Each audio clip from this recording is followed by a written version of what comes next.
ধরেন আজকে 14 ফেব্রুয়ারি, এটা শয়তানের একটা বড় প্রোডাক্ট। এটা শয়তান অনেক আগের থেকে এটা নিয়ে রাখছে, হাজার হাজার বছর আগের থেকে। যখন যেখানে যে সমাজে দরকার হয় তো সেটাকে সুন্দর করে একটু রং লাগাই শয়তান মার্কেটে ছাড়ি দেয়। তো মানুষ মনে করে এটা নতুন, আসলে এটা হাজার বছর আগের পুরানা জিনিস। এই 14 ফেব্রুয়ারি খ্রিস্টপূর্ব 250 সালে এটা ছিল একটা লুপারকেলিয়া উৎসব, যেখানে অশ্লীলতার উৎসব হতো 3 দিন ব্যাপী। সেই গ্রিকের পুরানা সেই শিরিকি পন্থাটাকে আবার শয়তান নতুন রূপে আমাদের কাছে এনে মার্কেটে ছেড়ে দিচ্ছে। তো শয়তান জানে এই প্রোডাক্ট যারা গ্রহণ করবে এরা আস্তে আস্তে আস্তে আস্তে অশ্লীলতা বেহায়াপনার দিকে এমনভাবে যাবে, যেতে যেতে এক সময় গিয়ে জেনা, ব্যভিচার, অশ্লীলতা, সমকামিতা এগুলো তাদের কাছে আর কোনো বিষয় মনে হবে না। এরকম শয়তান বিভিন্ন ধাপ ব্যবহার করে। আজকে দেখলাম অনেক মোবাইলে আপনার প্যাকেজ দেওয়া হয়েছে যে ভ্যালেন্টাইন প্যাকেজ, এই শয়তানের প্যাকেজ, যে এই উপলক্ষে যাতে কথাবার্তা বলতে কোনো বাধা সৃষ্টি না হয় এজন্য প্যাকেজ দিয়ে দিছে। তাহলে এটা শয়তানের একটা ফতোয়া। আস্তে আস্তে আস্তে আস্তে করে এক সময় মূল কাজের দিকে মানুষকে আগায় নিয়ে যাবে। এই জন্য শয়তানের বিরুদ্ধে জিহাদ করতে হলে শয়তানের ফতোয়াতগুলো, শয়তানের ফাঁদগুলো সম্পর্কে সতর্ক থাকতে হয়। 3 নম্বর, শয়তানের এই বিরুদ্ধে জিহাদ করতে হলে আল্লাহর দ্বীনকে, আল্লাহর রশিকে এবং আহলুস সুন্নাহ ওয়াল জামাতের আকীদাকে শক্ত করে মজবুত করে ধারণ করতে হয়, না হয় শয়তানের বিরুদ্ধে জিহাদ করা সম্ভব না। 4 নম্বর, আমি আপনি হাজারো চেষ্টা করলেও শয়তানের কাছে আমি আপনি শিশুও না, নবজাতক। কারণ শয়তানের দোস্ত ছিল ফেরাউন, শয়তানের দোস্ত ছিল নমরুদ, শয়তানের দোস্ত ছিল আবু জাহেল, শয়তানের দোস্ত ছিল আবু লাহাব। তা আমি আপনি তো শয়তানের কাছে একবারে কিছুই না। শয়তান জানে আমাকে আপনাকে কোন কৌশলে কিভাবে সঠিক রাস্তা থেকে বিচ্যুত করতে হবে। এই কারণে সব সময় আল্লাহ রাব্বুল আলামিনের কাছে শয়তানের থেকে আশ্রয় চাইতে হবে। আউযু বিল্লাহি মিনাশ শাইতানির রাজিম। যে কোনো সময়, সব সময়, ওয়া ইম্মা ইয়ানজাগান্নাকা মিনাশ শাইতানি নাজগুন ফাস্তাইয বিল্লাহি মিনাশ শাইতানির রাজিম। অভিশপ্ত শয়তান থেকে আল্লাহর কাছে সবসময় পানা চাইতে হবে। আল্লাহ সুবহানাহু ওয়া তাআলা চাইলে আমি শয়তানের বিরুদ্ধে জিহাদে বিজয়ী হতে পারবো, না হয় বিজয়ী হওয়া সম্ভব না। এই অস্ত্রগুলো নিয়ে শয়তানের বিরুদ্ধে নামলে তাহলে শয়তানের বিরুদ্ধে জিহাদে বিজয়ী হওয়া সম্ভব। 3 নম্বর দুশ্মন হলো আমার কুফফার। কুফফাররা ইমানদারদের বন্ধু না, কুফফাররা কাফের মুশরিক ইমানদারের দুশ্মন। এদের বিরুদ্ধে জিহাদ করতে হবে বিল কালবে, অন্তর দিয়ে, বিল লিসান, জবান দিয়ে, বিল মাল, মাল দিয়ে, বিল নফস, নফস দিয়ে। তবে কাফের মুশরিকের বিরুদ্ধে জিহাদটা 2 ধরনের হবে। একটা হলো জিহাদুত তলব, আর একটা হলো জিহাদুত দফা। জিহাদুত তলব হবে যখন কোনো ইসলামী রাষ্ট্রের খলিফাতুল মুসলিমিন কোনো একটা অঞ্চলে দাওয়াত পরিচালনা করবেন, আর সেই দাওয়াতে বাধাগ্রস্ত হবে, কোনো সমস্যা তৈরি হবে, তখন সেই অঞ্চল বিজয়ী করার জন্য যখন খলিফাতুল মুসলিমের আহ্বান জানাবেন, তখন সেখানে যে জিহাদটা হবে এটার নাম জিহাদুত তলব। আরেকটা জিহাদ হবে জিহাদুত দফা। এটা হলো যখন কোনো মুসলিম অধ্যুষিত অঞ্চল কাফের মুশরিকরা আক্রমণ করে দখল করে ফেলে হঠাৎ করে, তখন ওই জনপদের অধিবাসীদের উপরে তার এই মুসলিম জনপদ, মুসলিম এলাকা রক্ষা করার জন্য যে জিহাদ, এটা হলো জিহাদুত দফা।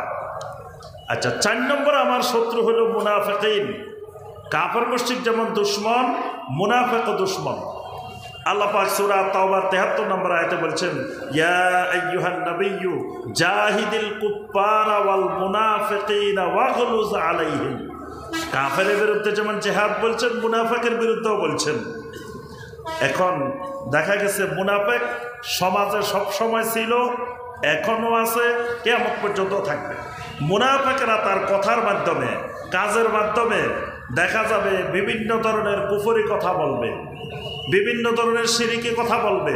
তো এই মুনাফেকদের থেকে যে কুফরি শিরিকি কথা প্রকাশ পাবে, এটাকে জবানের মাধ্যমে, লেখনির মাধ্যমে, তারপরে বিভিন্নভাবে এটাকে প্রতিহত করা মুনাফেকের বিরুদ্ধে জিহাদ। সর্বশেষ 5 নম্বর জিহাদ যেটা হবে, জিহাদ ও আহলিল বেদা ওয়াল মুনকারাত। সমাজে যারা বেদাতি, আহলুল বেদা সবসময় তার বেদাতকে ছড়ানোর জন্য সে বিভিন্ন কৌশল অবলম্বন করবে। এই যে আজকে রাত্রে শবে বরাতের নাম দিয়ে এটাকে ছড়ানোর জন্য যত রকমের কৌশল আছে।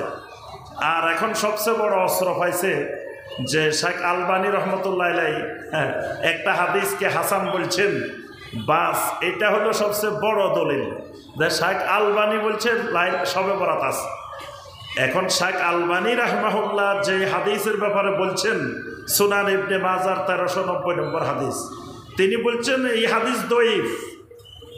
আরও এই একই হাদিস 8-9টা সনদে আসার কারণে, অনেকগুলো সনদে আসার কারণে এটার দুর্বলতাটা একটু কমে গেছে, এটা সর্বোচ্চ হাসান পর্যন্ত গেছে। তা এখন হাসান পর্যন্ত গেছে, ভালো কথা, আমরা ধরে নিলাম হাসান। এখন এই হাদিসের মধ্যে তো আজকে রাত্রে এবাদতের কথা, হালুয়া রুটি বানানোর কথা, আতশবাজি ফোটানোর কথা, মিলাদ পড়ানোর কথা, খতম পড়ানোর কথা, কবরস্থানে দৌড়াদৌড়ির কথা, এগুলো তো এই হাদিসের মধ্যে নাই। এই হাদিসের মধ্যে আছে 2টা জিনিস, ইন্নাল্লাহা লা ইয়াত্তালিউ ফি লাইলাতিন নিসফি মিন শাবান ফায়াগফিরু লিজামিই খালকিহি, আল্লাহ সবাইকে ক্ষমা করে দেন, ইল্লা লিমুশরিকিন ওয়া মুশাহিনিন, মুশরিক আর হিংসুক, নিন্দুক, এদেরকে আল্লাহ ক্ষমা করেন না। তো বাস তুমি যদি মনে করো যে হাদিস এটা আমল করিবা, তা আমল করলে 2টা কাজ করো, একটা হলো শিরিক মুক্ত হয়ে যাও, আর একটা হলো হিংসা মুক্ত হয়ে যাও। এই তো শবে বরাত পালন হয়ে গেছে। যদি আলবানীর রাহিমাহুল্লাহর কথা অনুযায়ী তুমি শবে বরাত পালন করতে চাও, তো 2টা কাজ করলে তো হয়ে গেছে, শিরিক মুক্ত হও, আর একটা হলো কি হিংসা মুক্ত হয়ে যাও।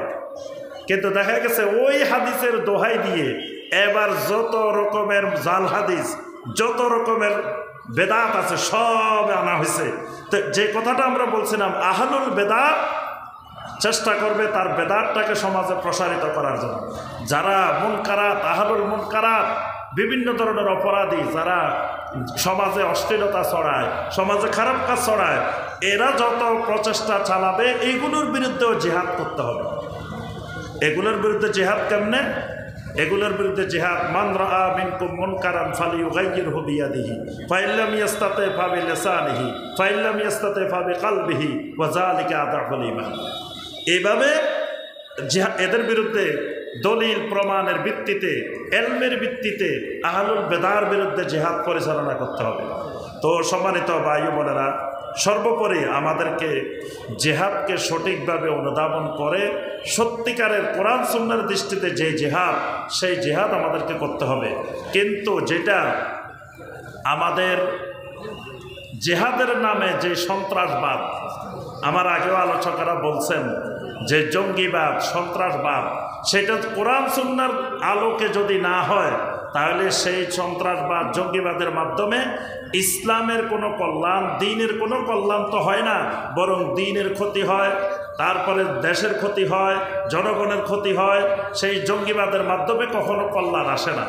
জেহাদ আর জঙ্গিবাদের পার্থক্য হলো, জেহাদ পরিচালিত হয় আমরা যে শত্রুগুলার কথা বললাম এদের বিরুদ্ধে, আর জঙ্গিবাদ পরিচালিত হয় মুসলিমদের বিরুদ্ধে। জঙ্গিদের মূল টার্গেট মুসলমান, খালি মুসলিমদের বিরুদ্ধে ফতোয়া, ওলামায়ে কেরামদের বিরুদ্ধে ফতোয়া, আর মুসলিম দেশের বিরুদ্ধে ফতোয়া, এই কাজগুলোকে পুঁজি করে সাধারণ নিরীহ জনগণকে হত্যা করাকে তারা জিহাদ মনে করে থাকে। তো এর মাধ্যমে ইসলামের কোনো কল্যাণ নাই, দ্বীনের কোনো কল্যাণ নাই, বরং সর্বোপরি ব্যাপকভাবে ইসলাম, দ্বীন, দেশ, সমাজ ক্ষতিগ্রস্ত হয়। এই জন্য জিহাদকে আমরা সালাত যেমন শিখব ওলামায়ে কেরাম থেকে, হজ শিখবো ওলামায়ে কেরাম থেকে, ওযু শিখবো ওলামায়ে কেরাম থেকে, জিহাদও শিখবো ওলামায়ে কেরাম থেকে।